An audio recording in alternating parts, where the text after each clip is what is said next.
हे guys good morning. तर मी ना आजचा व्लॉग मराठीतून शूट करते आणि का करते तर हे मी पुढे सांगते.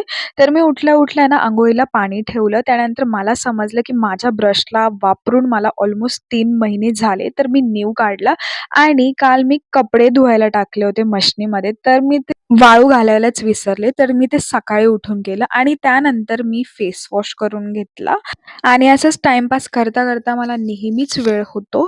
त्यानंतर ना माझा ना एक डोळा हा खूप दुखत होता माहिती नाही का. बहुतेक मी ना चेहरा पुसताना खूप जोराने प्रेस केलं असावं त्यावर, म्हणून तो दुखत होता आणि त्यानंतर ना मी पोळ्या केल्या. पोळ्या करायला पीठ मळून घेतलं कारण मी एवढं स्ट्रेस नाही टाकू शकत मम्मीवर. सगळं काही आरामात असं सोडून आणि मग कॉलेजला पळायचं असं नाही. तर मी पोळ्या करून घेतल्या. तर मी तुम्हाला हे सांगत होते, की मी मराठीतून व्लॉग का शूट करते. तर याचं कारण असं आहे ना गाईज, की माझी रेग्युलर लँग्वेज मराठी आहे. आणि मला तुमच्याशी खूप सारं काही बोलायचंय, पण ते मला हिंदीमध्ये बोलायला ना अनकम्फर्टेबल फील होत होतं.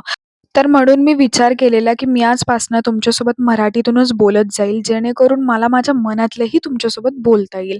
त्यानंतर मी ना ब्रेकफास्टमध्ये आज थोडेसे ड्राय फ्रुट्स आणि दूध पिले आणि आज ना मला बस पास काढायचा होता, तर मी पास काढला आणि कॉलेजला निघाले. आणि मला ना कॉलेजला जायची रोज सवय आहे, म्हणून मला पास काढावाच लागतो. त्यानंतर आज मी लंचमध्ये मटकी आणि पेरू कापून आणलेला, कारण मला पेरू खूप आवडतो. आणि त्यानंतर नॉट सो कूलवाले ते लेक्चर्स केले. बापरे! आवडतं मला रोज कॉलेजला यायला, रेग्युलर असं पंक्च्युअल राहायला आवडतं. बट लेक्चरमध्ये यार बोर तर होतच आता, है ना? आणि त्यानंतर ते केले, घरी निघाले. बसमध्ये इतकी गर्दी वगैरे, पण काही म्हणा गाईज, लाईफ कशीही असो, कशी आंडू-पांडू झांडू असो, पण मला जागा भेटणार म्हणजे भेटणारच बसमध्ये.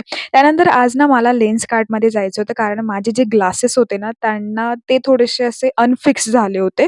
तर मी त्यांना ठीक करायला गेले होते. त्यांना मी सांगितलं काय-काय प्रॉब्लेम झालाय वगैरे आणि त्यांनी ते मला सुधरवून पण दिले. त्यानंतर मी घरी आले. जसं मी तुम्हाला काल सांगितलं, की ही आमच्या शेजारी राहते आणि ही नेहमी माझ्यासोबत खेळायला येते आणि तिचेच दोघे भाऊही अभ्यासासाठी माझ्याकडे आलेले. तर मीही त्यांचा अभ्यास घेतला आणि डिनर केलं आणि झोपून गेलेले मी.